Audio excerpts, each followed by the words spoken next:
我好吃懒做，胸无大志，进宫只为混吃等死。宫斗这种费脑子的事儿，我就不参加了。我入宫4年，未曾得见盛宴。就在我以为自己能这样安安稳稳过一辈子的时候，墨渊却一脚闯入了御福院。然而人算不如天算，我只侍奉了1次，便有了龙种。我看着一天天大起来的肚子，欲哭无泪。都说墨渊子嗣艰难，谁来告诉我为什么自己这么快就有了？御福院地处偏僻，紧挨着冷宫、甘泉宫，皇上几年也到不了这里，因此住在这里几乎就等于与圣宠无关了。再加上这里还死过人，被分到此处的人无不想方设法地换去了别处宫邸。4年的时间，御福院里来来去去的住过不少人，一直留在这里的却只有我。我本就胸无大志，只想安稳度日，御福院我就很喜欢，而且御福院的名字里带着个福字，让自己觉得亲近。被分来伺候我的宫女原本有2个，其中一个叫晴秋的，看待在我身边博不到前程，花了银子调去了别的地方。脸秋也曾动过心思，不过权衡一番后，他还是留在了我身边。我脾气好，从不会拿他们伺候的人出气。虽然待在御福院可能没有风光的前程，但最起码不会轻易丢了性命。今日天气好，主子要出去走一走吗？脸秋，你去把我那毽子找出来，我们去踢毽子。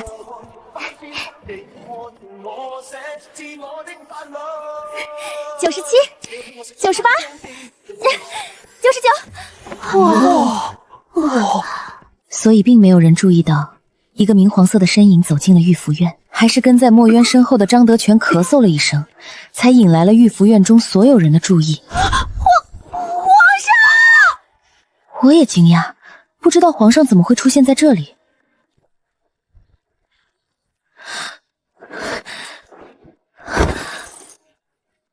妾叩请陛下圣安。起。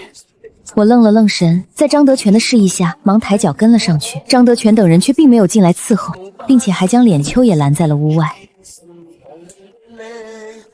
皇上，墨渊的声音里带着些不悦。过来，我不敢犹豫，上前2步，离他近了些。腕间忽然一紧，被他拉至身前时，我下意识想挣扎，可动作只做了一半便顿住。眼前人是95之尊，我是他的妃嫔，本就该顺从。我闭了闭眼，压下心底的局促，任由自己姿态柔顺下来。只是此刻天光尚亮，这般欲举的清静总归不合时宜。听闻皇上素来勤于政事，白日极少踏足后宫，更非沉迷美色之人，今日怎会如此急切？我刚刚可是出了一身汗的。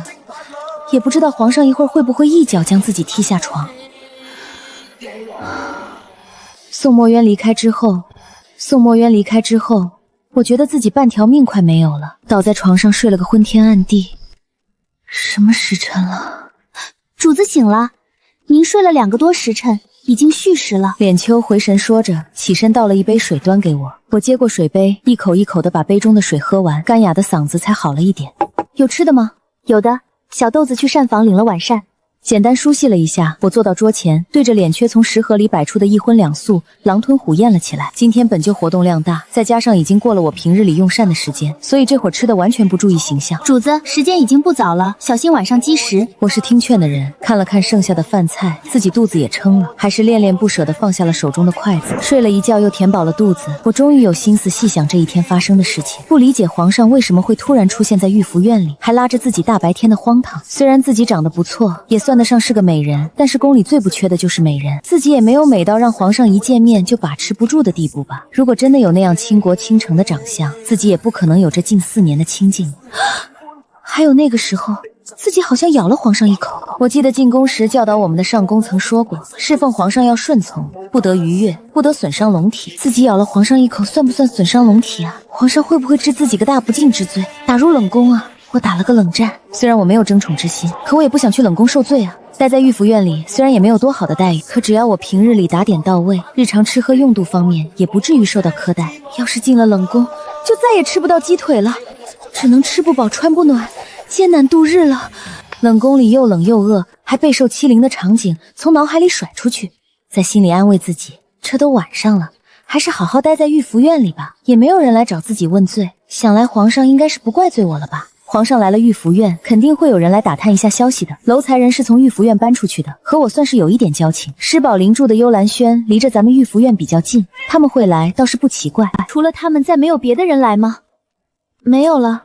脸秋哭腮着脸答完，又勉强露出笑脸安慰我：主子放心，皇上既然来了御福院，还临请了主子，那就说明皇上对主子是满意的，赏赐什么的可能只是一时忘记了，说不定明天早上就会送来。脸秋心里也是担心，怕我没得到皇上赏赐而伤心。不是问这个，宫里的规矩我自然知晓，寻常妃嫔承宠多在夜间，此番却是白日，皇上素来注重名声，想来不愿因这不合时宜的亲近落人口实，多半会当作什么都没发生。再者，我还咬了皇上一口，所以赏赐什么的我是不想的。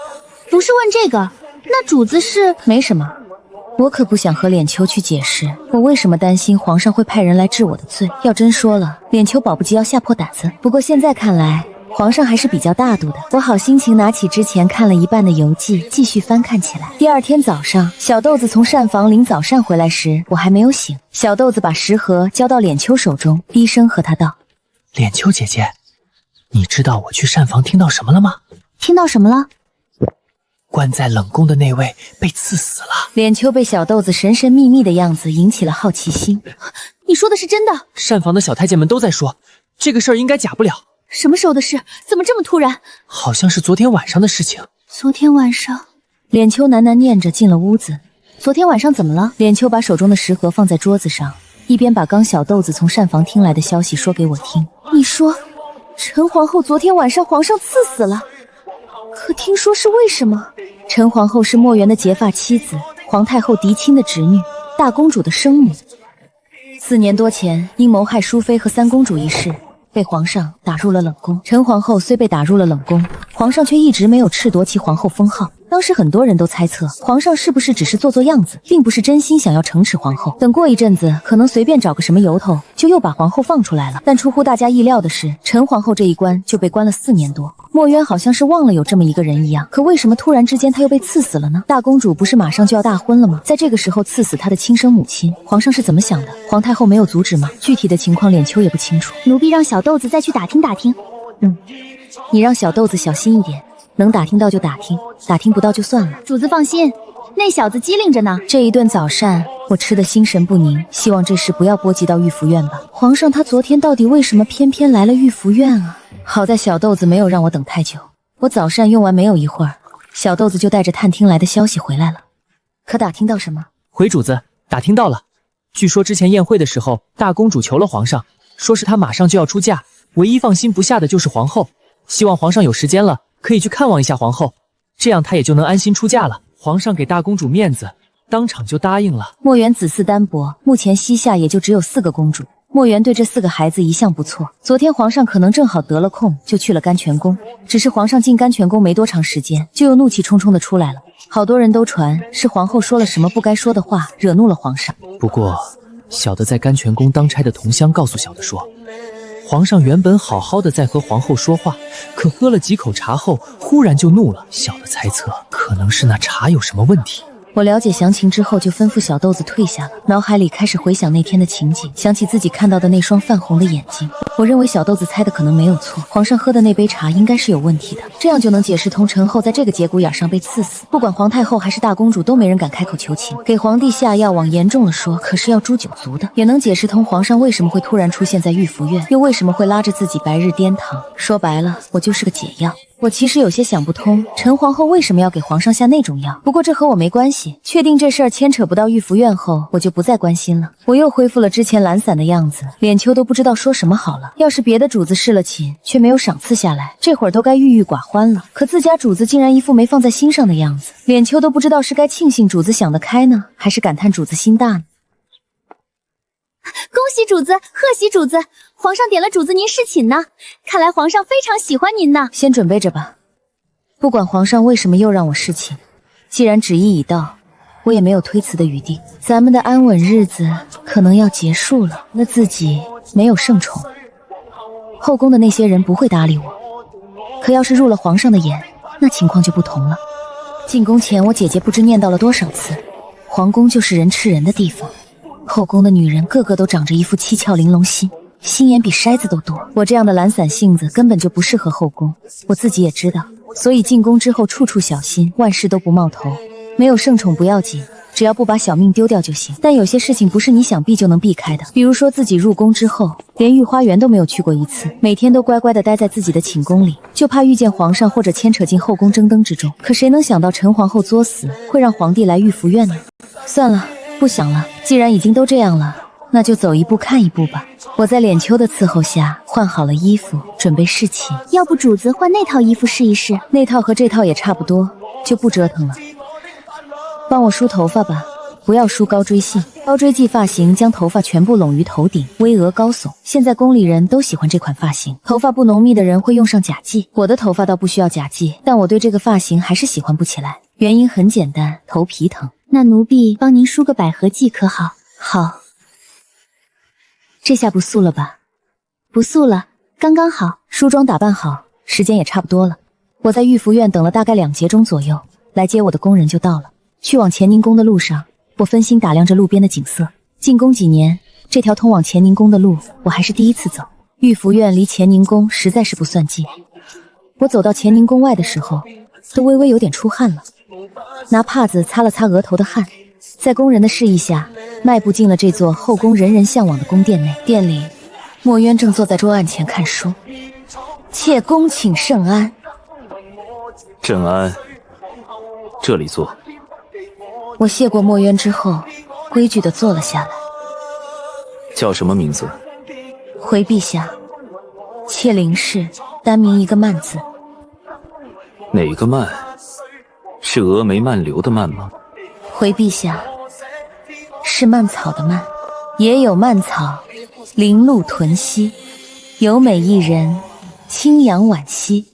邂逅相遇，是我愿兮。爱妃这名字取得很好。谢皇上夸奖。妾的名字是妾祖母取的，不过妾的祖母可不像皇上这么有学问，她给妾取这个名字，只是希望妾能像野草一样顽强生长。朕记得爱妃的父亲好像是在工部任职。皇上没有记错，妾的父亲是工部员外丧灵战。我仅仅只是回答墨渊的问话，多余的话一句也没有说。墨渊笑笑，又和我闲聊了几句。不早了，就寝吧。妾身伺候皇上更衣。墨渊张开手，我为他更衣。我动作虽然生疏，但好在没有出什么错。更衣完，不等我舒一口气，就又迎来了让我更加紧张之事。不过很快，我就如一叶扁舟一样，在风浪里身不由己，没有多余的心力去紧张了。风平浪静后，我躺在龙床上，迷迷糊糊想着，这场风波总算过去，唯一的不适就是身心太过疲惫了。这一夜我睡得很熟，后宫里却有很多人辗转难眠。次日早上，我刚用完早膳，赏赐和晋升位分的指印就到了御福院。我带着御福院的几人接旨谢恩后，负责前来宣旨的太监小安子笑着同我道：“小人给才人道喜了。”我笑着客气回了2句，又从脸秋手中接过荷包，塞到小安子手中。麻烦安公公跑这一趟了。安管事掂了掂手中的荷包，脸上的笑容深了一些。才人客气了，能沾到才人的喜气，也是小人的荣幸。安管事一离开，脸秋和小豆子、小果子就围上来向我道喜。我也没有扫众人的兴，准备好的赏钱放入他们手中。高兴过后，脸秋又看到皇上给的赏赐，这一看，脸秋的眼睛都粘在其中2匹布料上了。这就是传说中寸锦寸金的贡品云锦呀，还真的是美如天上银霞，正好可以送去上宫局，让他们帮主子您重新赶制2艘春装出来。2匹云锦分别是水红和桃红色，都是非常适合我这个年纪穿的颜色。我上前看了看送来的几匹布料和首饰，指着其中的1匹水蓝色布料，吩咐把这匹布料送去上宫局，让他们看着做2身衣服就行。那这2匹云锦呢？脸秋把眼神从云柱上移开，看向我指的那匹布料。那匹布料虽然也不错，但比起云锦还是差一些。云锦和其他的布料先收起来吧。脸秋有些遗憾地看了眼那2匹云锦，应我的要求将它们都收了起来。皇上赏赐了布料，就是让主子穿的。况且那2匹云锦的颜色也真的很适合主子。主子要是用那2匹云锦做2身衣服，穿在身上一定很好看。但也知道，主子虽然看着好说话，却一向有自己的主意。既然说了让收起来，那劝他也没有用。后宫里人的消息向来灵动。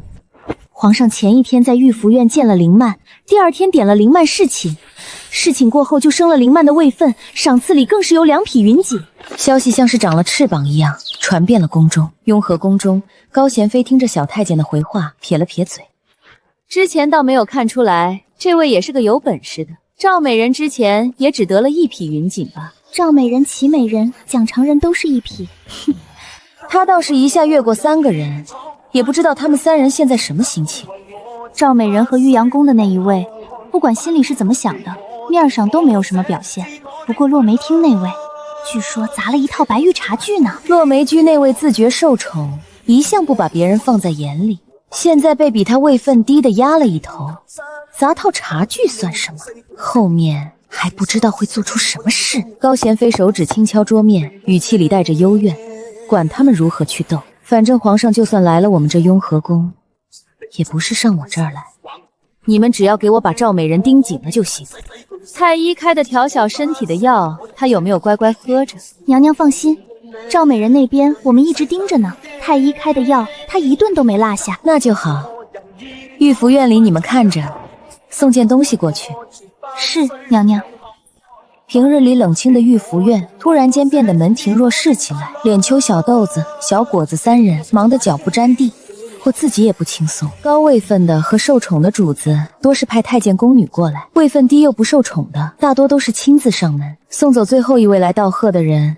我灌了一杯茶，忍不住吐槽，这施宝林和邢玉女也太能说了，2人从来到离开几乎就没住嘴，到后面我都懒得开口了，2人也能自说自话地说下去。要不是天色不早了，这2人还能继续说下去。脸秋给我的杯子里重新添上茶，笑道：也是，主子，您眼见着就不同往日了，他们才来巴结您，要不然平日里怎么不见他们上门？我斜了脸秋一眼，低声呵斥道：什么叫不同往日了？这样的话以后万不可再说。对不起，主子，是奴婢糊涂了。我端起茶杯喝了一口，脸色和缓了一些。我知道你是替我高兴，但我如今也不过是一个小小的才人，和之前的宝林能有多大的区别呢？是，才人说的是。不说9品之上的娘娘了，光是才人美人，这宫里少吗？你要是只因为我侍了2次寝，生了个才人的位妃，就轻狂起来，那迟早会害了你自己，害了我们整个御福院。脸秋羞愧地低下了头，奴婢知道错了，主子，奴婢以后一定谨言慎行。你们也累了一天了，这些东西今天就先不着急收了，等明天再登里册，收进库房好了。第2天，我正指挥着脸秋几人整理昨日收到的贺礼时，齐公公突然带着几个宫女和太监来了御福院，把人迎进来落座后，我一脸疑惑的道：齐公公，按规制，才人身边该有宫女4人，太监4人。才人您身边之前本来就缺一个贴身伺候的宫女，再加上您现在升了位分，身边理应再添宫女3人，太监2人。奴才担心才人这边缺人使唤，好不容易从那一堆愚笨不堪的人中间挑选出几个还算伶俐的，特意带过来让才人看看，可有满意的？麻烦公公了，我这还正好缺人呢。公公可真是及时雨。齐公公笑着客套了2句，把册子递给我，将带来的人一个个介绍给我认识。我笑着听完了齐公公的介绍，宫女就留下桃红、绿翠、香草，太监就小六子、小栓子吧。我选的随意，按照先后顺序留了前几个，反正这些人也不了解，选谁都一样。再说了，自己也不过是刚刚露头，想来就算有人对我关注几分，也不至于太费心思。没被挑选上来的，跟着齐公公离开，留下的几人上前拜见新主子。起吧。我这里人少，素日里也没什么规矩，但是这宫里最忌讳什么，我想你们也知道，我就不多说了。你们里面要是有存了别的心思的，劝你们趁早离开。才人放心，备主的事情奴才们绝不会做。我点了点头，该说的说完，又每人赏了银子，我就挥了挥手，让他们散了。接下来的10几天，墨渊再没有召我侍寝，我的日子也恢复了之前的宁静。除了御福院里多了几个人，好像和之前没什么变化。好像和之前没有什么变化，并代表真的没有什么变化。比如说，以前像齐美人的生辰宴这样的宴会，我是绝对不会收到请帖的。我拿着齐美人送来的请帖，有点头疼。虽然自己没和齐美人接触过，但齐美人的为人我还是有所耳闻的，最是嚣张霸道。这样的一个宠妃，突然给我这个一向没什么来往的小才人下了帖子，我不用想也知道，会无好会，宴无好宴。我带着脸秋，很快就到了齐美人的宴会，拿着准备好的生辰礼去了落梅居。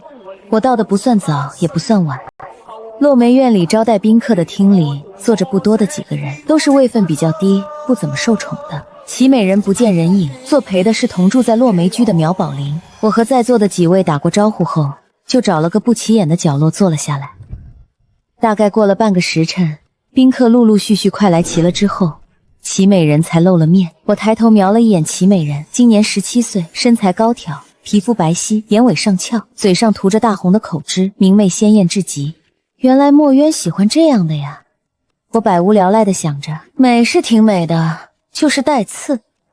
不过人家毕竟是皇帝，齐美人的刺怎么着也不可能扎向他。正胡思乱想间，我听见坐在主位上的齐美人开口问道：前段时间刚升了才人位分的林美人是哪位啊？问完，齐美人又对众人道：说起来，我进宫也有2年了，还没有见过林美人呢。我实在是好奇，4年无宠，忽然又能让皇上上心的林美人，到底是个什么样的人物？所以趁着这次生辰宴，特地给林美人下了帖子。我想在座的姐妹们也一定和我一样好奇吧。林美人不如站出来，让姐妹们认识一下。齐美人这话说的对我毫无尊重。众人闻言先是面面相觑，而后又露出了一副看戏的表情。站在我身后的脸秋气得牙关都咬紧了，我却像是什么都没有听到一样，神色如常地站起身，朝着齐美人扶了扶身。见过姐姐。齐美人挑剔地在我身上打量了一圈，也不怎么样嘛。妹妹自然比不过姐姐明艳动人。齐美人感觉自己就像一拳砸在棉花上一样，心里的火不但没有灭，反而烧得更旺了。知道自己上不了台面，倒还算有自知之明。正在这时，张德全亲自送来了皇上给齐美人的生辰礼。在场的人不管真心还是假意，皇上对姐姐真好，百忙之中还记着姐姐的生辰。对呀，妹妹可是听说南方去年遭了水灾，今年供上来的云锦只有往年的1半，连贵妃娘娘、德妃娘娘他们也才一人得了4匹，可皇上今天一下就赏了姐姐4匹，更不提还有雪缎、妆花缎、整套的头面首饰等。哎呀，这都是姐姐的体面，着实让妹妹们羡慕。齐美人听着大家的恭维，嘴角控制不住的上扬，心想皇上还是在意她的。她之前不过是在皇上跟前装作无意的说自己喜欢云锦做的衣服，今天皇上就给她送来了4匹，让她大长面子。不过就算如此，之前因为我受到的嘲笑，她也不会就这么算了。齐美人往我的方向瞥了一眼，随后宣布了开宴。齐美人现在受宠，她的生辰宴膳房自然不敢怠慢，点心精致美味，菜品美观又好吃。我正夹了一筷子8宝兔丁，准备往嘴里喂，耳边突然啊的传来一声尖叫。我下意识地转头去看，只见上菜的小宫女手中还冒着热气的扇汤，朝着自己脸上飞了过来。我刚要抬手去挡，眼前一暗，脸秋已经挡在了我的面前，滚热的汤全都洒在了脸秋的身上。我急忙站了起来，拉过脸秋，关心道：脸秋，你没事吧？脸秋情形扯出一个比哭还难看的，朝我笑了笑：主子放心，隔着衣服呢，奴婢没事。我生气地转身看向齐美人，不知道姐姐能不能给妹妹一个解释。姐姐宫里的人就是这样做事的吗？怎么就没有泼到她的脸上呢？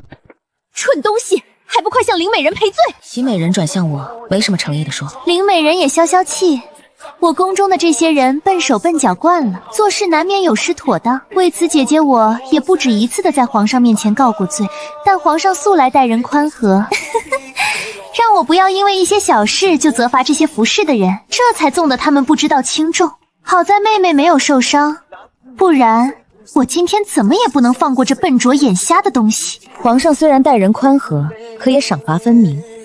姐姐既然知道纵容他们过了，就应该好好管教才是。要是只知道一味的宽厚，下面的人犯了错也不惩戒，下面服侍的人不光不会感激姐姐，还只当姐姐好糊弄。这落梅居怕是迟早要乱套的。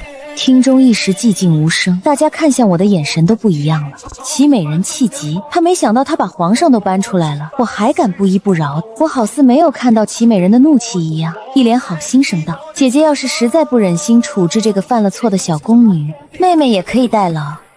毕竟她刚刚可差一点就烫伤了妹妹的脸，妹妹待姐姐处罚，这也算不上僭越。”齐美人气得怒目圆睁，胸脯随着粗重的呼吸上下起伏。姐姐，我才不管齐美人是不是快被我气死了，开口催促齐美人，让齐美人选择是自己惩罚小宫女，还是把小宫女交给我处置。齐美人不想惩治小宫女，更不会把小宫女交给我。她倒不是多重情义，要护着一个小宫女，而是这涉及到面子问题。如果她今日被我逼着处置了这个小宫女，那她在宫里就成笑话了。看了眼屋内看好戏似的众人和低着脑袋几乎要把自己缩成一团的苗宝玲，齐美人一口气上不来，直接晕了过去。美人，你没事吧？快去传太医！来人，把齐美人抬去小榻上，先躺着。派人去请林贵妃和韦德妃了吗？看着乱成一团的大厅，我眨了眨眼，才反应过来发生了什么。齐美人居然晕倒了。脸秋环视一圈周围，有些慌乱地凑到我耳旁，小声道：“才人，要不我们先走吧？”脸秋总觉得齐美人突然晕倒是被我给气的，想着赶紧拉着我跑路。我们在这里再看看情况。这个时候我们要是走了，不是我们的错，都会变成我们的错了。太医来得很快，进了内室，不一会儿，林贵妃和韦德妃也急匆匆赶了过来。林贵妃和韦德妃两人是同一年进的宫，今年都是30有1的年龄了，却因为保养得当，看起来都比实际年龄年轻了很多。不过林贵妃打扮的华贵，气场很强大，相比之下，韦德妃素淡了一些。林贵妃在首座款款坐下，一双丹凤眼凌厉地扫向众人。谁来说说这是怎么回事啊？来赴宴的众人视线若有若无地瞟向我，却没有人开口说话。齐美人跟前伺候的大宫女璎珞，看那些主子们，没有人愿意站出来说句公道话，气愤地上前跪在林贵妃面前道：“回贵妃娘娘，我们美人是被林美人气晕的。”璎珞把宴上发生的事情大致交代了一遍，省略了宫女差点把热汤浇到我脸上的事实，重点突出了我的咄咄逼人。说完以后，璎珞又朝着林贵妃磕了磕头，求贵妃娘娘和德妃娘娘替我们美人做主。林美人是哪个？妾身林氏，请贵妃娘娘安，德妃娘娘安。我低着头，也能感觉到林贵妃落在我身上的视线。过了半晌，林贵妃才道：“林美人，你可有话要说？”我挺直了脊背，一字一顿道：“请贵妃娘娘、德妃娘娘明察。刚才这位姑娘说，齐美人晕倒是被妾身气的，可臣妾愚钝，不知道妾身究竟哪里气到齐美人了？难道说仅仅因为妾身劝说齐美人不要对犯了错的小宫女太过宽厚吗？如果这样就将齐美人气得晕倒的话，那齐美人的气量也太……我后面的话没有说出来，可在场的人都明白，要是齐美人的晕倒真是我气的，那齐美人的气量就太小了。林贵妃语调微扬，这么说，你是不承认齐美人的晕倒和你有关了？妾身……不等我再回话，林贵妃就挥了挥手。既然这样，我们就等太医的诊治结果出来了再说。过了大概1盏茶的时间，来帮齐美人诊治的太医从内室走了出来，和他一同出来的是齐美人身边伺候的另一个宫女翡翠。翡翠脸上是掩饰不住的笑容。臣见过贵妃娘娘。太医先给林贵妃行了礼，然后将齐美人的情况说了出来。齐美人已经有了几个月的身孕，再加上情绪过于激动，才会突然晕倒，要不了1个时辰人就能醒过来了。空气仿佛凝固了一瞬间。这时林贵妃笑着道：“这是好事啊，快派人告诉皇上去。”齐美人居然真的有了身孕，在场的众人心情十分复杂，说不出来是羡慕还是嫉妒。我心想，糟了，看样子自己免不了的一顿责罚，毕竟导致齐美人情绪过于激动的罪魁祸首是我。果然，林贵妃安排了人去给皇上报信后，就把目光转向了我。林美人就先在一旁跪着吧。是。我心里叫苦不迭。林贵妃只说先跪着，也没说要自己跪多长时间，自己怕是一时半会儿起不来了。我跪着，脸秋也陪我跪在一旁。报喜的人到乾清宫时，墨渊正眉头紧锁地看一份折子，那是督察院御史裴章递上来的，说的是民间关于他继位的一些传言。民间传言他皇位来路不正，继位15年都没生出皇子，是上天在惩罚。明眼人都知道背后有人搞鬼，可他没有皇子是事实，就算把幕后之人揪出来，也堵不住这悠悠众口。张德全跌跌撞撞冲进御书房，跪地报喜，说齐美人有孕了。墨渊心想，这身孕来的正是时候，便立刻起身赶往落梅居。好不容易有人怀上了，他肯定得来。没一会儿，墨渊便到了落梅居。真见他来得这么快，心里还是忍不住泛酸。林贵妃带头向墨渊行礼：“臣妾等恭请陛下圣安。”爱妃免礼。你们也都起来吧。大家都站起了身，就显得还跪在一旁的我和脸秋格外的醒目。墨渊不由得往我的方向多看了一眼，注意到墨渊的眼神，林贵妃柔声解释道：“林美人言语过激，害得齐美人晕了过去，臣妾罚她跪着呢。”墨渊点了点头，对着我道：“既然贵妃罚你跪，你就跪着吧。”臣妾遵旨。我本也没想着墨渊能免了自己的责罚，听了墨渊的话也不失望。渊刚在主位坐下，内侍就来传话，说是齐美人醒了。我轻轻地挪动了一下膝盖，苦中作乐地想着，齐美人醒的可真是时候，不知道的还以为是装的。墨渊进入内室待了一炷香的时间，出来后就让大家都散了。都回去吧，齐美人还要休养一段时日，大家就先不要忙着道喜了。林美人失了礼数，禁足3个月，也回去闭门思过吧。臣妾遵旨。我等皇上和林贵妃、韦德帝等人走远了，才在脸秋的攀扶上站了起来。走出落梅居后，脸秋不忿的道：“齐美人肯定跟皇上说您的坏话了，不然皇上怎么会禁足呢？贵妃娘娘也是，明明您之前都解释过了，是那个小宫女差点将热汤浇到您脸上，您才让齐美人惩治小宫女的。她在皇上面前却一字不提。”我看了眼不远处的宫女，皱眉瞪了脸秋一眼。晋升，贵妃娘娘岂是你可以妄议的？这事儿我本来就有错。脸秋缩了缩脖子，但还是小声嘀咕：“主子，我们就不该来参加这生辰宴。”一回到御福院，我就把伺候的工人叫到一起，说了自己被禁足的事情，吩咐大家平日里无事就老实待在御福院里，不要出去乱晃。说完，新来的工人眼神不由得都闪了闪。我扫了几人一眼，不怎么在意的挥了挥手：“好了，你们要记住我的话，下去吧。”随后，我转身回到了屋内。不一会儿，脸秋找来了药油，帮我揉着膝盖，边揉还边心疼地说：“都有点红肿了，明日起来肯定要青死一大片的。”我好笑的道：“多大的事儿，快别念叨了，你都快和那老太太一样了。”才人好宽的心，您都被禁足3个月了，还不算大事，那什么才算大事呢？您这边刚入皇上的眼就被禁了足，等3个月后您解了禁，皇上哪里还想得起您？这不正好吗？我们又可以过我们的安稳日子了。不过确实今天这次生辰宴差点被热汤浇了脸，最后还被罚了跪。这要是以后参加宴会，还不知道要发生些什么。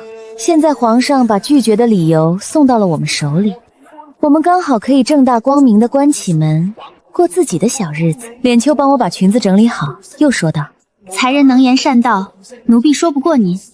你说不过我，不是我能言善道，而是因为你也觉得我说的有道理。”脸秋白了我一眼，也不由得笑了起来。知道才人爱清静，这下才人可如愿了。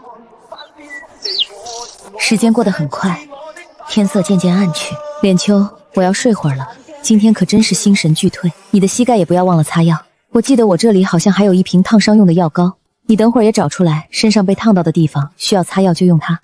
奴婢知道了，才人快睡吧。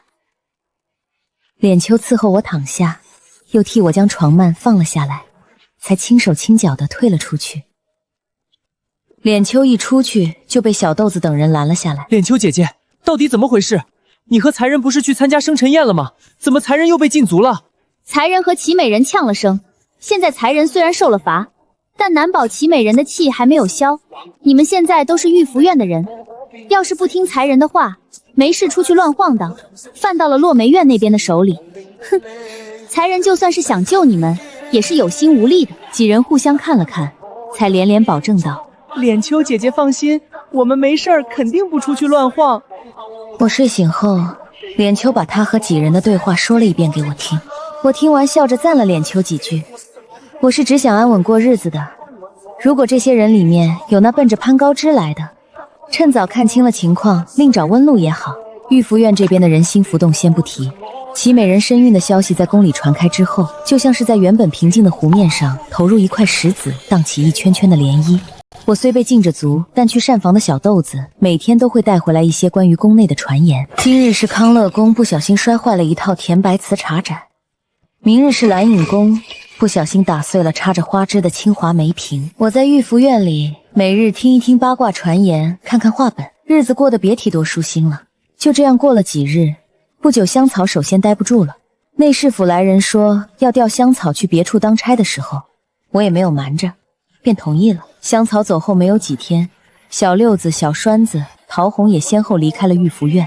脸秋气得在我面前抱怨，全都是些趋利避害的小人，看主子有宠就靠了过来，主子才禁足几天，一个个跑得比兔子还快。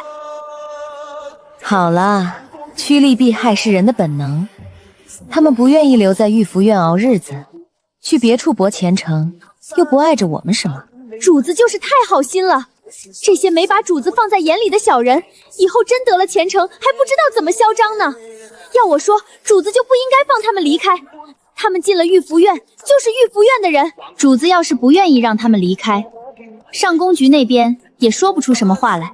这宫里用人都讲究个出身干净，这些进过玉福院的人，其他各宫的主子岂会放心再用？脸秋闻言拍了拍自己的脑袋，我可真是不长脑子，怎么就把这事儿给忘了？可随后他就又高兴了起来。之前离开的青丘觉得主子不受宠，没有什么出路，就花钱找关系离开了玉福院。结果离开玉福院之后，想去别的宫院当差，可稍微在宫里有点地位的主子都不愿意要。他至今还在上宫局待着，整日做针线呢。香草他们以为离开玉福院可以有更好的前程，可殊不知，从进入玉福院的那一刻，他们的以后已经注定要和财绑在一起了。我绣完最后一针，用小剪刀剪断针线，笑着看向脸秋，不生气了吧？但捕捉到他这大的神态，嘴里笑着，不生气了，不生气了，都是奴婢愚笨，没想到这一点。既然不生气了，就去把以翠叫进来吧。桃红他们之前虽被留在了玉福院，可玉福院要干的活很少，我又不让他们近身伺候，他们每日也就做一些洒扫的活。现在我突然提要见以翠，脸秋就猜测是不是打算让以翠近身伺候了。以翠听说我找他，放下手中的扫把，又整理了一下自己的仪容，就跟在脸秋身后进了屋子。进去后也是先恭恭敬敬地和我行礼问好。我指了指旁的凳子，随意道：“坐。”以翠心里没有底，不敢坐。谢谢主子，奴婢站着就行。我也没有勉强，慢悠悠开口：“你是哪一年进的宫？”以翠在心里斟酌一番，答道：“奴婢是永安10年入的宫，因为针线还算不错，入宫后就被分到了上宫局。奴婢在上宫局待了5年，一直到齐公公为玉福院选宫女，奴婢托了相熟的一个姐姐和齐公公说上了话，才有幸被选来服侍才人。可我这玉福院好像并不是什么好地方，和你同时来的下人都离开了，你就没有什么想法吗？”说完，我还好心地安抚了他一句：“你也别紧张，你来玉福院有一段时间了，应该知道我不是那种苛刻的人。今天找你来，就是想和你好好聊一聊。我入宫4年，只得过1次恩宠，如今只是个才人，此后便再未见过殿下。如今因得罪齐美人，被幽居院内不得外出，眼看着这一辈子就是个才人了，我也不愿意耽误你们，所以才叫你来问一问。我们好歹也算是主仆一场，你要是有什么想法就直说，说不定我还能帮你一把。”我话说完，原本已经打定主意要留在玉福院的以翠明显犹豫了一下，但很快又坚定了主意。回主子的话，奴婢之前在上宫局的时候，需要没日没夜的做针线，当时奴婢就想着，要是能离开上宫局，去哪个主子跟前伺候就好了。来玉福院以后，奴婢时常在心里感谢齐公公，把奴婢分到了主子这里来伺候，能伺候主子是奴婢求都求不来的福气。奴婢只想以后能一直伺候主子，还请主子成全。我盯着以翠瞧了一会儿，问道：“你想好了？”奴婢想好了，请主子留下奴婢。说着，以翠一个头深深地磕了下去。你既想好了，那就留下吧，名字得改改，我看就跟着脸秋叫晚冬好了。不过你既然选择留下，希望你能始终记得你的主子是谁。是，奴婢谢主子赐名，奴婢誓死不会背叛主子。晚冬暗暗松了一口气，知道自己这是被主子真正的接纳了，随后便叫他起来，赏了他一根素银簪子，让他以后和脸秋一起在屋内当差。可能是在上宫局待了5年的原因，晚冬的性格比起脸秋要沉稳很多。有了他在屋内当差，我比原先更省心了。也不知道是不是因为操心的事情少了，我今日没事就想打瞌睡。脸秋有些担心地劝我：“主子，您这整天待在屋子里不动弹也不行呀，看您最近精神都没有原来好了。这段时间天气一日暖过一日，您没事的时候也该去院子里走一走，晒晒太阳。”你说的对。主子，小人刚听到了一个好消息，宫里又一位娘娘有孕了。脸秋正要再劝，小豆子带着笑拎着食盒走了进来。脸秋闻言没好气地白了小豆子一眼。这算是什么好消息？别的主子有孕，又不是咱们主子有孕了。小豆子不好意思地挠了一下头，解释道：“小人不是想着，咱们主子被禁足全是因为齐美女，齐美人因为有孕盛宠不断，现在宫里又有一位有孕的妃嫔，不就可以分掉齐美人一部分恩宠了？要是真这样，那齐美人肯定生气。如果她因为生气动了胎气，那就更好了。”你说的对，最好气死她。我听着两人的对话，笑着问道：“是谁有身孕了？”是玉秀宫的王昭隐，听说已经3个月了。之前的时候因为胎相不稳，一直没往外说。至于是真的胎相不稳，还是故意瞒着，就不知道了。王昭荣，我有些吃惊。王昭荣是永安7年进的宫，进宫后得宠了几年，但从去年开始，墨渊去的次数就渐渐少了，从原来的隔几天去一次，变成了隔半个月或1个月去一次。墨渊去的勤的那几年，王昭吕一直没有身孕。现在墨渊去的少了，王昭吕反而有了身孕。看样子有孕这种事情真的是没法说。不过怀孕的是王昭荣，那齐美人可真的要好好生上一场气了。这两人之间的仇怨说简单也简单，就是当年齐美人刚进宫的时候，仗着得宠，在皇上留宿王昭荣的玉秀宫时，曾试图抢人，不曾想王昭荣手段高超，齐美人不仅没有抢人成功，过后还被王昭荣狠狠地羞辱了一番。两人从此梁子就结了下来。王昭荣没有那么受宠以后，齐美人不止一次地找过王昭荣的麻烦。不过王昭荣的品级放在那里，两人交手，齐美人输多赢少。现在两人又一前一后的有了身孕，也不知道这次两人能不能定个输赢。我还挺希望赢的那个人是王昭荣的，毕竟自己和王昭荣没什么仇怨。不过这后宫中怀孩子不容易，想安稳生下孩子更不容易。这两人究竟能不能挺到定输赢的那一刻，也不好说。才人，我们要不要给王昭玲送点东西过去，恭贺一下？不了，我在闭门思过，就当我们不知道这个消息好了。怎么了？这样做是有什么不妥吗？奴婢是想着，王昭荣现在是9嫔之一，在晋位怕就是淑妃了。如果侥幸生下皇子，他那个位子也不是不能想。主子这时不去送贺礼，会不会不太好？怕以后他因为主子今日的怠慢而对主子不满。你能替我着想，我很欣慰，但我毕竟在禁足，这个时候巴巴的送东西过去也不合适。我都这样说了，晚冬也就不再多言。接连2个妃嫔有孕，后宫的妃嫔好像是一下受到了刺激，个个都卯足了劲儿在墨渊面前争宠。不是今日你送汤，就是明日他送点心。还有在墨渊必经之路弹琴吹箫的，御花园里追逐打闹的，穿着单衣跳舞的，各种手段层出不穷。每这些消息都听得我直叫大开眼界了。与此同时，墨渊心情大好之下，决定组织春猎。先帝在世时热衷于打猎，每年几乎都会组织春猎、秋猎，有时还会组织夏苗冬狩。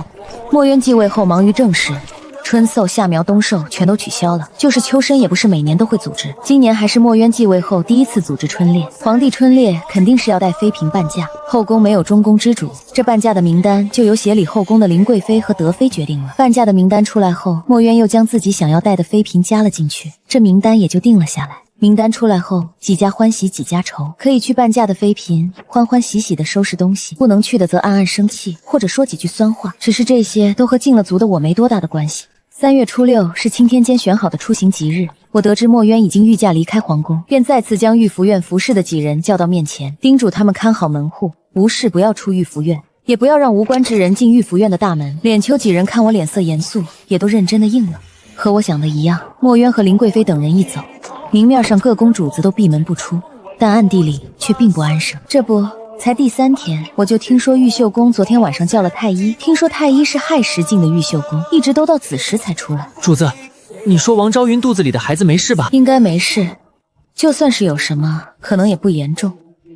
不然昨天晚上早闹开了，怎么可能到现在还风平浪静？没事就好，不然齐美人就高兴了。说起来，齐美人最近倒是很低调，整天待在落梅居也不出门，都不像她的风格了。她的身子还未满3个月，不出来走动是对的。为什么偏偏齐美人有了身孕呢？要是有身孕的是主子您该多好。你想什么美事呢？要是那么简单就能有了身孕，这后宫早就皇子公主一大堆了，何至于现在只有3个公主了？更何况我并不想有身孕，尤其是在后宫现在还没有皇子的情况下。也是，咱们皇上子嗣源确实是差了点儿。倒是听着他们说话的婉东往我的肚子上若有所思地瞅了一眼，随后自嘲一笑，觉得自己真敢想，可不知是不是心理作用。接下来的这段时日，婉东越看越觉得我像是怀上身孕了，尤其是我的月信已经许久没有来了。然而3月21的晚上却出了事，住在康乐宫的唐修容没了。我想了好半天，才勉强想起唐修容是谁。这位唐修容向来低调，虽是9嫔之列，却在深宫之中毫无存在感，从不争宠出头。这样一个向来安分的人，怎会毫无预兆突然离世了呢？唐修容早就得了咳疾，年前的时候就开始时不时咳血，却一直瞒着熬了几个月。昨天晚上终是没有熬住，去了。太医院的太医也证实，唐修容之前确实患了咳疾。唐修容很早就已经失了圣宠，不管她究竟是因为什么原因突然没的，最终怕也只能是因为咳疾没了的。果然，墨渊回宫知道唐修容没了，什么也没有说，连追封都没有。唐修容按规矩下了葬，宫里没了一个不受宠的妃妃，也不会激起一点波澜。我虽然还不确定肚子是不是真的有了孩子，却也注意了起来，一些怀孕不能吃的食物，不能用的东西，我也不去吃用。之后御膳房又做了几次鱼，我是一点都闻不了那个味道，一闻到总是控制不住想吐。可除了不能闻见鱼味，其他时候我却是一点反应都没有。一直到4月份，我的月信还是没有来，才基本上确定有了身孕。脸秋和婉东2人努力压抑自己的兴奋之余，整日时刻地盯着我，生怕有什么闪失。小豆子和小果子也知道了我有身孕，整个御福院都陷入了一种既欢喜又要拼命压制着不让外人看出来的怪异气氛中。这种气氛持续了好几天。脸秋看我依然没有请太医来诊脉的意思，不由得又有些担心。主子真的不请太医来看看吗？奴婢们虽说已经极力注意了，但毕竟没有经验，万一有什么照顾不周的地方，影响了主子肚子里的孩子可怎么办？还是应该请太医过来看看，才更让人放心啊。再等等吧，我肚子里的孩子现在已经满3个月了，确实不应该再瞒下去了。但是我担心，如果皇上知道我有孕的消息，会解了我的禁足，而马上就是端午节了。如果我解了禁足，端午肯定得去参加宫宴，宫宴人多眼杂，万一出点什么事，后悔可就都来不及了。所以我想等端午节过了之后，再让人知道我有孕的事情。5月初5端午节，日子一迈进5月，很快就到了。端午节宴席设在轩辕殿，各宫主子则早早就梳妆打扮开来，准备在晚上的宫宴一鸣惊人。但这些都和被禁足的我没有关系，我早早的就睡了，只等着今天过了就可以找太医来把脉了。美美的睡了一觉，醒来我才知道，昨天晚上宫宴开始没多久，明细宫的宋修仪就因为干呕宣了太医。太医诊脉后宣告宋修仪有了1个月的身孕。昨天晚上去的太医是太医院里比较有经验的老太医，诊的脉一般不会出错。墨渊非常高兴，当场就赏了宋修仪不少的好东西。我也很高兴，这可真是瞌睡来了送枕头，正愁着不知道该找什么理由来请太医诊脉呢。这现成的理由就送到了面前。和我的高兴不同，脸秋却有些着急，听我让他去找太医。要不主子还是等过段时间再找太医来诊脉吧。之前不是你急着让我找太医吗？怎么现在却又劝我再等等了呢？谁想到宋修仪昨天晚上会诊出喜脉呀？如果皇上前几天知道主子有孕，可能会非常高兴。唉，但有了宋修仪昨天晚上诊出喜脉一事，这个时候皇上才知道主子有孕，喜悦之情怕会大打折扣吧。而这个时候对我来说才是最好的时机。如果可以，我还希望昨天晚上宫里多几个被诊出有孕的嫔妃，那样大家就没人关注我了。宋修仪和王昭云虽然都是9嫔之位，王昭云的位分还在宋修仪的前面，但宋修仪是户部尚书宋慎言之女，从入宫到现在一直恩宠不断。只要宋修仪能平安产下孩子，不管是男是女，晋升妃位都是一定的，所以宋修仪相比王昭灵成功登上后位的可能性更大。宋修仪这个时候诊出有孕，还是在宫宴这种想瞒也瞒不了的情况下，相当于成了一个火把。我能想到的，后宫里其他人也能想到。宋修仪是个聪明人，更不会想不到明书宫里，宋修仪一脸复杂地看着自己的肚子。她确实是一直都想要一个孩子，最好还是一个男孩，但她没想过在这么猝不及防的情况下，知道自己有孕。宫女朝云小心翼翼唤了一声，他们修仪一直想怀上身孕，这几年调理身体的药一直都在吃着，却迟迟没有消息。昨天晚上诊出喜脉，按理他们修仪应该非常高兴才对，结果他们修仪从宴会上回来，就时不时地盯着肚子发呆。宫里伺候的那些宫人也都没有打赏。怎么了？小主，您怀有身孕是喜事。宋修仪深吸了一口气，缓缓露出了笑容。虽然昨天晚上爆出有孕会给她带来一些麻烦，但她总算是有孕了，这怎么说也是一件喜事。她有家室，又有皇上的宠爱，谁要是想害她孩子，大可以来试一试。打赏吧，按等级，每人赏20两银子，让大家都乐一乐，具体的你去安排。而御福院里，小豆子奉了我的命令，跑了一趟太医院。太医院里当差的人，听说是为被禁足的林美人请太医，太医们都不大愿意去，给各位大人添麻烦了，还烦请哪位大人跑一趟。太医院里当值的几个太医各自对望了下，最后坐在角落翻书的一人站起了身。小豆子也迟疑了一下，但是看着太医院内其他太医都坐在那里不动如山，连一个眼神都没有给他，小豆子只能笑着和海太医打招呼。那就麻烦大人了，喊我海太医就行。太医院离着御福院比较远，小豆子和海太医两人走了好一会儿才走到御福院。小豆子把海太医领进御福院后，向我介绍，这位是太医院的海太医。我有些紧张的朝着海太医点了点头，麻烦海太医了。海太医观察了一下我的脸色，然后询问道，听说才人不舒服，可以具体说一下是哪里不舒服吗？我不好意思的笑了笑，其实也不是不舒服，我之前月事就一直不准，2个月来一次也是正常，可这次都过了3个月了还没有来。正巧今天早上听说宋修仪有了身孕，我就想请太医帮我看看，有没有可能也是有孕了。要是换个太医，可能还会想，这林美人是不是想有孕想疯了？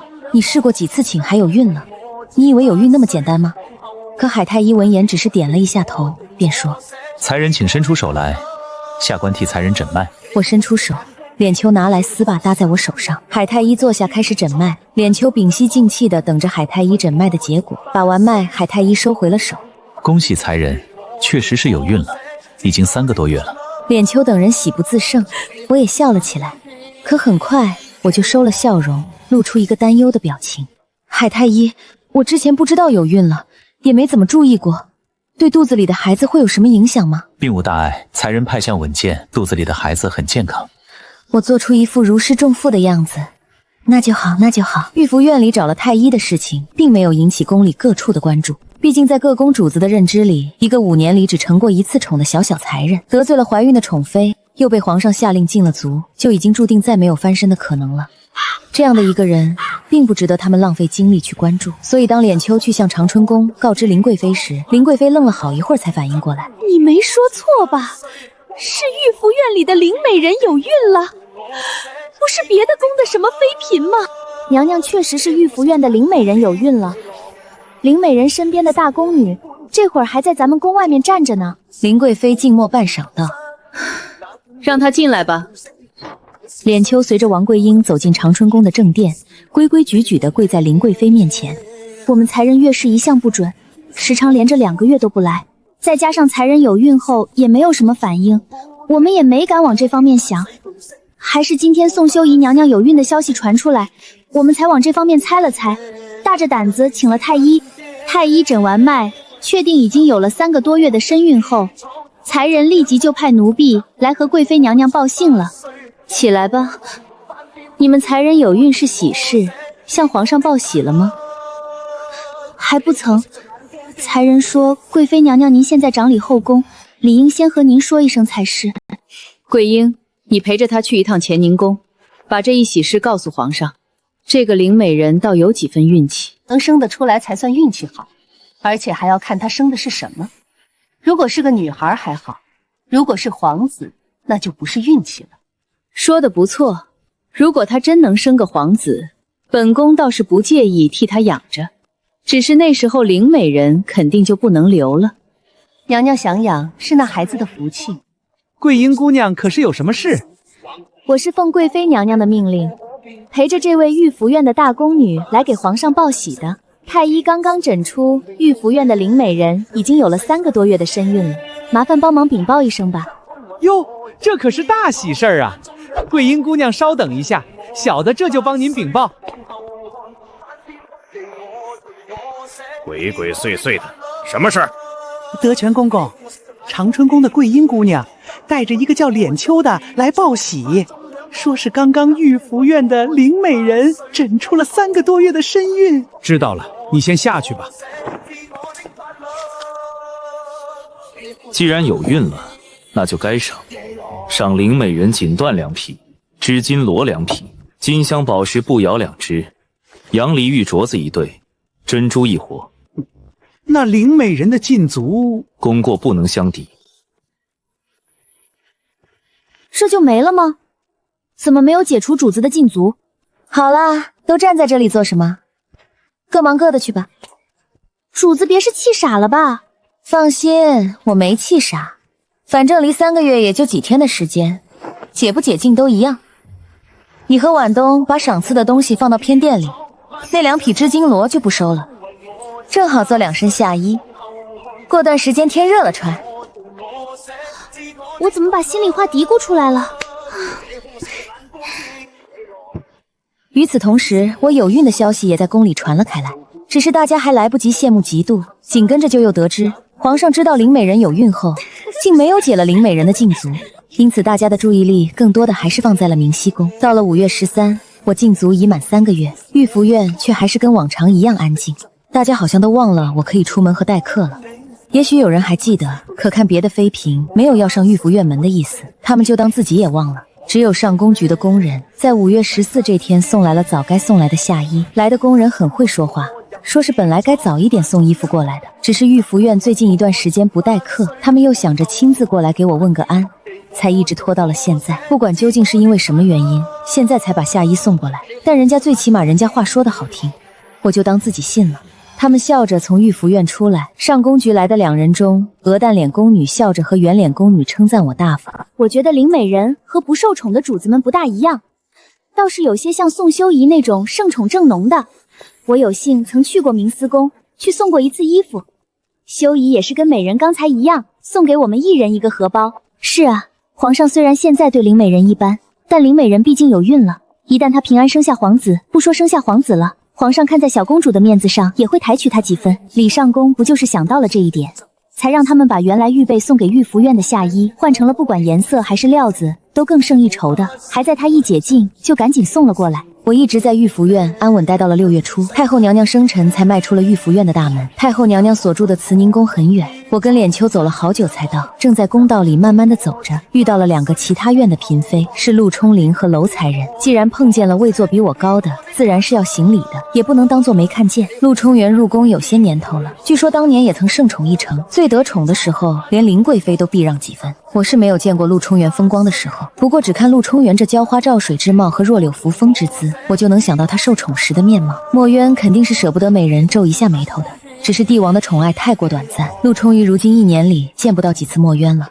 陆冲于也不是没有努力过，不然楼才人也不会住进扶风院。当时楼才人想离开御福院，而陆冲元需要一个新人来吸引墨渊的目光，所以楼才人在陆冲元的帮助下搬到了福生院。然而楼才人也并不得墨渊的喜欢，墨渊还是很少踏入扶风院的大门。陆春元眉间带着一抹清愁，视线掠过我的肚子，眼里闪过一丝嫉妒，很快又收了起来，上前扶住我，让我别多礼。若我有孕在身，让我别在乎这些虚礼。我笑着和他客气了几句，然后不着痕迹地避开了他扶着我的胳膊。主子，咱们快去给太后娘娘贺寿吧，迟到就不好了。快到慈宁宫的时候，路上的妃嫔多了起来，这还是我有孕后首次出现在人前。纵使大家不把我有孕当一回事，但他们看见我就会想到自己非常努力也没怀上，而我只是试过1次情，竟然就好运的有了身孕。他们心里的嫉妒还是忍不住冒了出来，说起话来也难免带了酸意。我上前和大家见礼的时候，吴婕妤往一旁避了避道：哎呀，这可使不得，林美人如今有孕在身，哪能给我等行礼呢？要是一不小心伤了肚子里的孩子，可就是我们的罪过了。吴婕妤嗓音如百灵鸟般动听，就是说起话来含讽带刺的，让人听着不舒服。我来之前早就做好了准备，听到这样的话也能当做耳旁风一样忽略掉。婕妤说的哪里话？婕妤比妾身位分高，妾身给婕妤行礼是应该的。林妹妹就是礼数周到，不像是有的人自以为有了身孕，这后宫她就可以横着走了。夏美人说的是谁？大家心里都明白。夏美人和温美人同时进的宫，同时受的封，两人同样受宠，又一前一后的进封了美人。只不过夏美人没有温美人命好，温美人如今有孕已快满5个月，而夏美人的肚子至今没有音讯。原本旗鼓相当的两人，眼看着就要拉开差距了。夏美人这个被落在后面的人，心里能平衡吗？夏美人话音刚落，温美人就扶着琉璃的手款款走了过来。有些人啊，自己的肚子不争气，只能在背后酸别人，有本事自己也怀一个呀。我忘了，这里倒是有一个怀上的，可是这人跟人终究是不同的，就算是偶然一次走了大运，也并不能代表什么。温美人无差别攻击一番后，扶着琉璃的手扬长而去。不知所为，还真当自己有了身孕就尊贵无比了，能不能生下来还不一定呢。夏美人这话没有人接，咱们也该进去了，再耽搁下去可就太迟了。是呢是呢，咱们快进去吧。夏美人撇了撇嘴，倒也没有再说什么，跟着众人进了慈宁宫。慈宁宫设宴的宫殿里，妃嫔们和宗室皇亲基本都已经到了。妃嫔里面一些低位分又不受宠的妃嫔也早就来了。我在宫女的引领下坐到了自己的座位上。安排座位的人可能考虑到我毕竟怀着皇嗣，不能太过怠慢，所以我的座位虽然不是最靠前的那一批，但也不和往年一样在最不引人注意的角落里，而是在比较中间的位置。只是不知道安排座位的人是故意的，还是不知道我和齐美人之间有过节。我左手边坐的就是齐美人。齐美人察觉到坐在自己下手的是我时，真是晦气。我看了齐美人一眼，扭头转向了别处。气死我了，仗着我们主子脾气好就欺负我们主子，有本事怎么不去找其他嫔妃的茬？有什么气的？难道你还要我们主子和一条到处乱咬人的疯狗计较？那多掉价。虽然两人声音很小，但是离两人很近的我还是听到了，没忍住笑了起来。婉东不常开口，没想到一开口嘴还挺毒的。也不知道坐在我对面的夏美人是不是一直注意着这边。我一笑，她立马开口道：林妹妹怎么笑得这么开心？可是温姐姐说了什么好笑的笑话？夏美人声音不低，引得周围人都朝这边看了过来。我笑了吗？我就是突然想起刚来慈宁宫的路上遇见一群叽叽喳喳的小雀，当时没在意，这会儿想来那群小雀倒好似在吵架一样，实在是惹人发笑。可能一时有些忍俊不禁吧，夏姐姐不说我都没意识到自己笑。夏美人表情有些不好看，端起桌上的茶杯喝了一口后不说话了。也不知道那小雀知道不知道自己惹人发笑。我看了一眼夏美人憋屈的脸，笑了笑没有接话。过了不过盏茶的时间，太后娘娘就在大公主的搀扶下走了进来。太后娘娘今年50出头，因保养得当，看起来和40出头差不多，十分的精神。大家在林贵妃的带领下向太后娘娘行了礼，不等大家坐回座位，又听见太监高唱皇上驾到，于是众人又是跪地行礼。墨轩在太后娘娘手边位置坐下，挥挥手示意众人落座。随后寿宴也就正式开始了。墨渊第一个站起来向太后娘娘敬酒献寿礼，紧接着是后宫的妃嫔。不过单独向太后娘娘贺寿的只有林贵妃、韦德妃2位妃子，其余的嫔妃是大家集体向太后娘娘敬酒贺寿。妃嫔完就是皇子公主，墨渊没有皇子，公主也只有3位。3位公主祝完寿，就该宗室皇亲了。祝寿结束，宫人流水般开始上菜，还有准备的歌舞表演也正式开始。宴席上的酒菜虽然很丰盛，但是我是一点也不敢沾的。就是刚才敬酒，我也只是意思意思的沾了沾嘴角，不能真喝。我只好把视线转向中间的歌舞表演。不得不说，教坊司专门为太后娘娘生辰排练的歌舞非常精彩。阵阵乐声中，舞姬们衣带飘扬，裙角翻飞，动作优美不说，连嘴角的弧度都高度统一。我看得正起劲儿时，却有一个陌生的小宫女找了过来。见过才人，太后娘娘想见一见你，麻烦您和我过去一下。我闻言愣了愣，抬头看向上首，只见太后娘娘正在和大公主说话。大公主也不知道说了什么，太后娘娘笑着摇了摇头，一脸的宠溺。虽然不知道太后娘娘为什么想要见我，但我还是起身，随着小宫女向太后娘娘的方向走了过去。因为太后娘娘想要见我，我并没有拒绝的权利。叩见太后娘娘。太后娘娘万福金安。起来吧，哀家找你来也没有别的意思，就是宫里现在有孕的4个嫔妃里，只有你哀家不曾见过，所以特意找你过来见见。能为皇上孕育皇嗣，是妾身的福分。是个懂事的。太后娘娘又嘱咐了我几句，然后挥了挥手道：“好了，你回去吧。”我转身的时候，视线不经意间扫过站在太后娘娘身侧的大公主，却发现大公主看着我的眼神十分不善。我有些疑惑，此前我从来没有见过大公主，应该也没有得罪过大公主才是。而且我进宫的时候，陈皇后已经被打入冷宫了，我和陈皇后也没有打过照面，更不可能和陈皇后之间有什么仇怨，和大公主之间也没有直接的利益冲突。大公主为什么会用那种不善的眼神看着我呢？接下来的宴会，我一直在想这个问题，但冥思苦想了半晌，还是没有想出个头绪。宴席散了之后，我在脸秋和婉东两人的搀扶下往御福院走去。我不敢走快，他们手上虽然有灯，但宫灯照亮的地方毕竟有限。我现在情况特殊，可不敢有任何闪失。刚转过拐角，就看见了前面带着几个宫女站在公道上的大公主。林美人脚程可真够慢的，不过也是，林美人抢了别人的机会，才好不容易有了身孕。若不小心护着，万一出了什么事，林美人怕是没有第二个机会可以抢了。大公主这话妾身有些听不明白，妾身侍寝是皇上点的，大公主为何说妾身抢了别人的机会？我算是明白公主为何会对我有敌意了，不过想来也是好笑。难道大公主觉得要不是我那天侍寝，皇上就会和你母亲发生什么，还是会和你母亲安排的人发生什么？你也不想想，皇上遇见我的时候，他早就走到御福院了，又不是我去冷宫叫人将他拽过来的。那天就算是没有我，皇上也不可能按照你们的安排行事。你母亲行事不着调也就算了，没想到大公主也是个蠢的。难道说真是有其母必有其女？两人身上同流着陈家的血，可陈家其他人我不了解，但根据多年观察，太后娘娘这些年的行事却很是聪明啊。你别以为你有了身孕就可以高枕无忧，我告诉你，我不会让你好过的。妾身从不觉得自己有了身孕就可以高枕无忧，大公主言重了。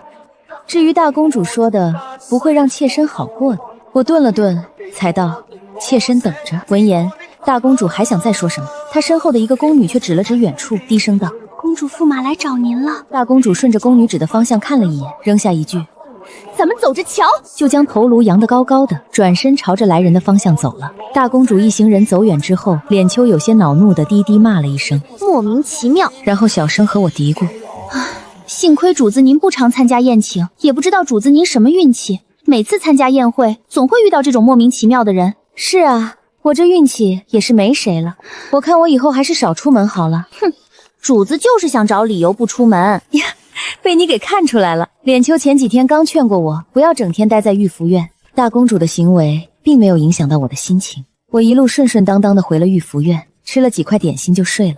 我早上起来的时候才知道，昨天晚上温美人在回落梅渊的时候摔了一跤，见了红。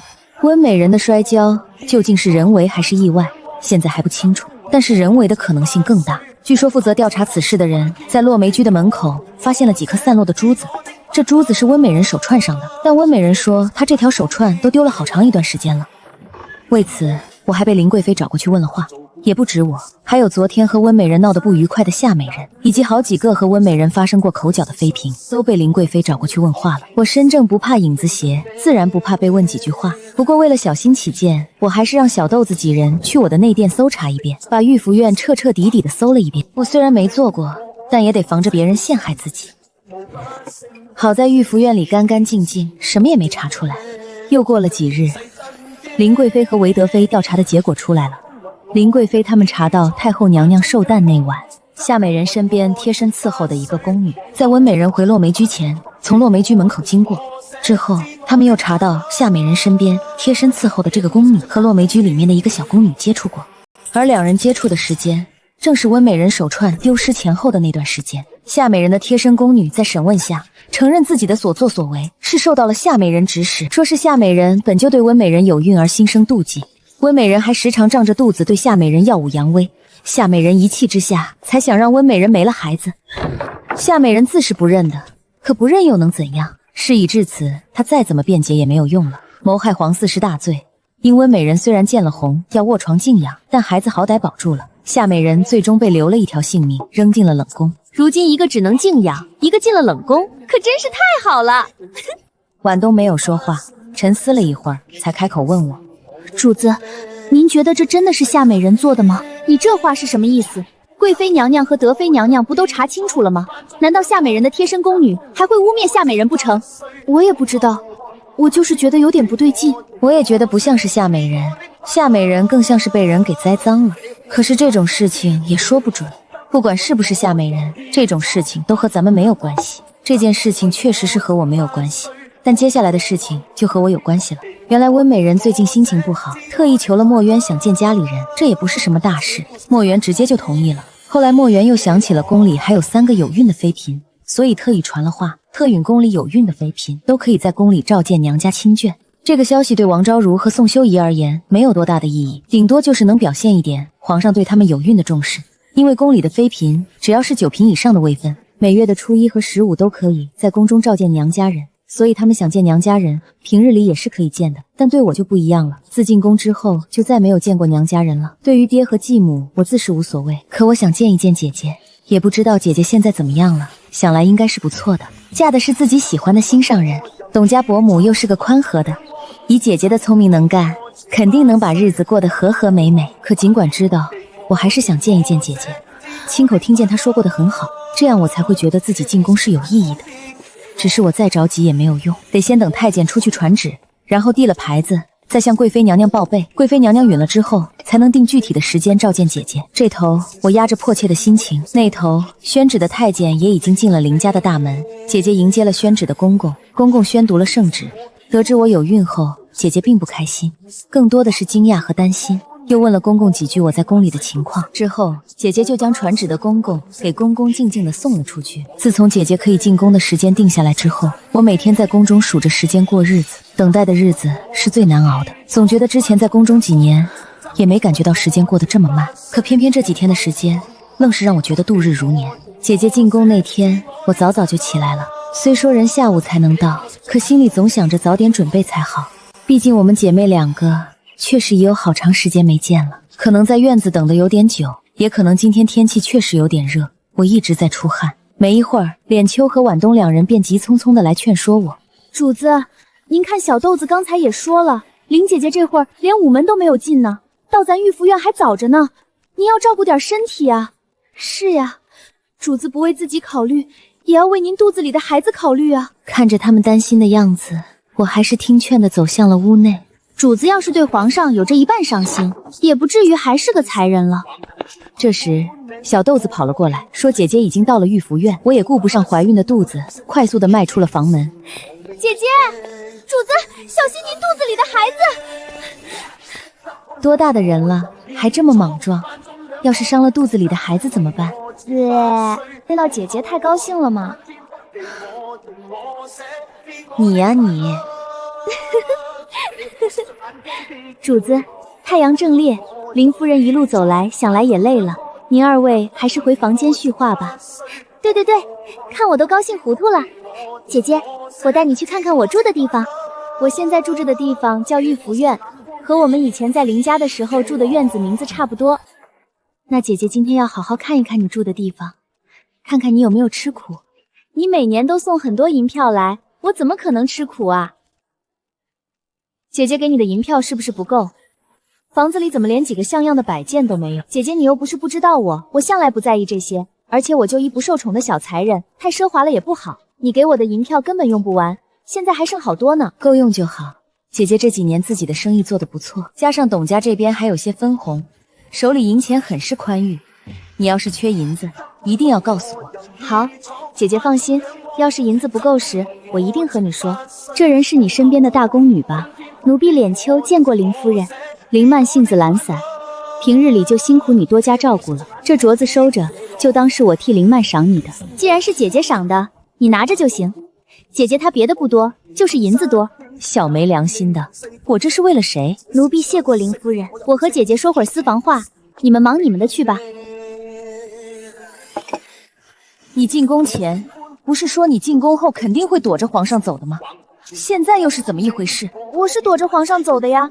进宫后，我除了必要的宴会，基本连御福院的大门都很少出。可谁想到皇上他自己误打误撞走进了御福院呀？那我能怎么办？我总不能把人赶出去吧？这还真是人在家中坐，祸从天而来。姐姐，我得为肚子里的孩子打算呀。她要是个女孩还罢，万一是个男孩，那我就算想独善净身也不可能了。姐姐知道，姐姐现在就希望你肚子里的孩子是个女孩。我也希望，我觉得是女孩的可能性很大。宫中现在生的都是女孩，我哪有那么倒霉，一怀就怀个男孩？你要是不那么倒霉，怎么会才侍寝2次就怀上了？你肚子里的要真是个男孩，你就要想法让皇上对你上心。在这宫里，只要皇上真心想护你，你就会安全很多。你这身边伺候的2人背景可干净，有没有家人在宫外的？万一他们说漏了嘴，对付你可就不好了。脸秋家里没人了，晚冬据我观察应该没问题。不过听脸秋说，他有个弟弟在宫外，但当年被卖进了宫，弟弟不知去向。那我回头帮着找一下晚冬的弟弟。他弟弟要是找到了，就让他在我名下的铺子里做事。你弟弟有什么特征？说清楚些。奴婢弟弟和奴婢长得有点像，左耳后面有一小块圆形的胎记。时间过得很快，到了跟姐姐分别的时候了。姐姐简单又放心不下的简单叮嘱了几句，便转身离去了。一直到姐姐的身影彻底消失，我才不舍得回去。几个有孕的妃嫔，家人都进过宫了吗？回皇上，都进过了。灵才人排在最后，他家人今天刚好进宫。几人家里都是谁进的宫？宋修仪、齐美人家来的是母亲，王昭荣家来的是嫂子，灵才人家来的是已经嫁了人的姐姐。听说王昭荣他嫂子也有孕了，还和王昭荣差不多同时有的身孕吗？是的。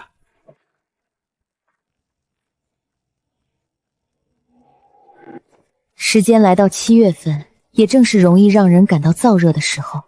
我在屋子里待得心烦意躁，想要出去透口气。我和脸秋来到院子里的水缸前，有趣的是看到2条小鱼瞬间破水而出。主子，拿手绢擦擦脸吧。不用擦了，我去换身衣服就行，一会儿可能还会下雨。主子怎么知道会下雨？因为有句话叫鱼儿出水跳，风雨要来到。主子，真的下雨了。我伸出手，雨滴打湿了我的指尖。主子，这雨下得挺大的，你也快点回屋吧，生病了就不太好了。小雨在屋外淅淅沥沥的一直下着，我在屋内听着雨声沉沉的睡着觉。这一夜睡得格外舒服。次日清晨，我正在梳妆打扮，小豆子慌张地提着食盒出现。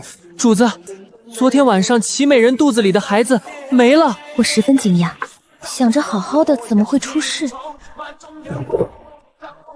齐美人，小豆子，你可打听到孩子是怎么没的吗？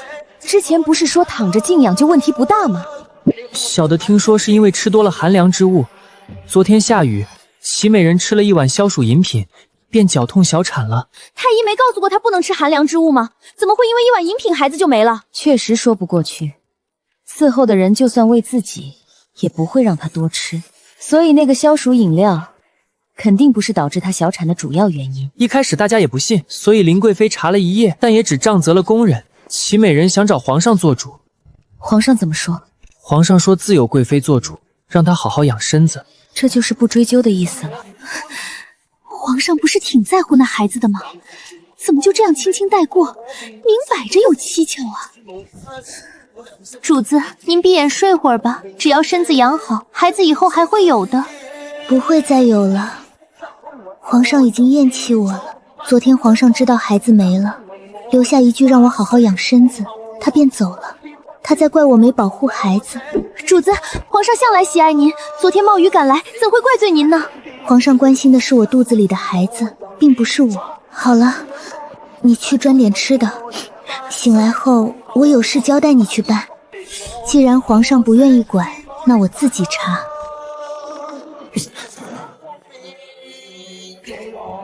去一趟玉秀宫。皇上，爱妃不用多礼，你现在身子重，不必在乎这些俗礼。你好生养着，我有政务处理，先回去了。等一下，摆驾御福院。算了，还是回乾明宫吧。是。为了留着这条小命继续好吃好喝，再热也得走。主子，要涂点脂膏吗？不用了，走一路会出汗，上了妆糊成一片就不好了。肃静点才好。今天是贵妃娘娘的生辰，主角当然是贵妃娘娘，我们自然不抢风头。到了宴会，我跟往常一样选了一个不起眼的位置坐下。林贵妃身旁有3公主陪同，随后皇上也匆匆赶来。皇上驾到！爱妃请起，朕来迟了，让爱妃久等了。把朕给贵妃准备的生辰礼抬上来。红珊瑚入场后，每个人都被惊喜到了，有的睁大双眼，有的则拿帕子掩嘴惊呼，而林贵妃则是非常开心，场面十分热闹。但我只想安安静静地坐在自己的位置上，不想参与太多热闹。父皇，我好喜欢这尊红珊瑚，您把它送给我好不好？这朕可做不了主，这尊红珊瑚朕已经送给你母妃做生辰礼了，你想要得和你母妃说。既是送你的生辰礼，那自然你做主。好了，朕有要事就先走了，各位喝得尽兴。说完，墨渊就离开了宴会。我看着这和谐的一家3口，嘴角微微动了一下。怎么了，姐姐？是不是哪里不舒服？没事，就是坐久了腰有点酸。要是不舒服就早点离开，你现在有孕在身，要小心好身子。就算是早一点退席，贵妃娘娘也没什么话说的。多谢冲姨妹妹关心，只是有点腰酸而已，不是什么大事。要是实在受不住，我自己会和贵妃娘娘说的。怀孕的是姐姐，姐姐自己有数就好。直到宴会结束，我也没吃什么东西。我疲惫地回到御福院，我就着热茶吃了半盘子点心，才觉得自己活过来了。主子，宴会上怎么没吃点东西啊？是不好吃吗？林贵妃的生辰宴菜色自是不差，可我哪敢吃啊？全程只用茶杯沾了沾口，怀着身孕去参加宴席，可真是受罪。好在皇上不是好喜乐的君主，要是像先皇在世时那样才受罪呢。这倒是，我不爱交际。这宫里一般嫔妃的宴请是能推就推，实在是不能推的才会参加。但先皇在世时最喜摆宴，皇上摆宴，你总不能无缘无故的不参加吧？要是真照着先皇在世时3天1小宴5天1大宴的样子参加宴请，想一想我就觉得窒息。这样一对比，我现在觉得挺好的。主子，您听说没有？昨天齐美人在御花园碰见了楚宝林，被楚宝林当着好几个妃嫔的面奚落了一顿。说来也奇怪，齐美人那样的脾气，昨天居然什么话都没说，转身就走了。可能是她终于清醒了吧。晚冬，你说这么小的衣裳，孩子真能穿得进去吗？奴婢没怎么给小孩子做过衣裳，这尺寸还是和相熟的上宫菊秀妇要来的。主子，要不我再做一些比这个稍微大一点点的。小孩子刚出生只有一点点，主子手里这个衣裳的大小想来是合适的。那就按照这个尺寸多做几套，稍微大一点的也做。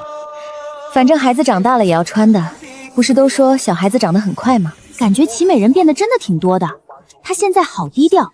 贵妃娘娘生辰宴那天，她还在坐小月子没出现。昨天好像还是她出了小月子之后第一次迈出落梅居呢。她去御花园，难道是想巧遇皇上？听说楚宝林当时讽刺齐美人的时候是这样说的，说齐美人现在见不到皇上，才会去御花园碰运气。这楚宝林也怪嚣张的，齐美人好歹是美人，位分上高他2个品级呢。你之前不是很讨厌齐美人吗？怎么这会儿齐美人遭人奚落，你还感慨上了？奴婢其实还是挺讨厌齐美人的，但楚宝林怎么说呢？奴婢觉得他的做法有点过了，有种奴婢不会形容那种感觉。那叫一朝得志便张狂。对对，就是这句话，还是主子聪明。楚宝林可能是被突然而来的圣宠给冲昏了头吧，一直待在泥底的人忽然间飞上云端，飘了很正常。只是不知道这楚宝林能得意多久，明年就又是大选之年了，到时候宫里肯定还有一番热闹。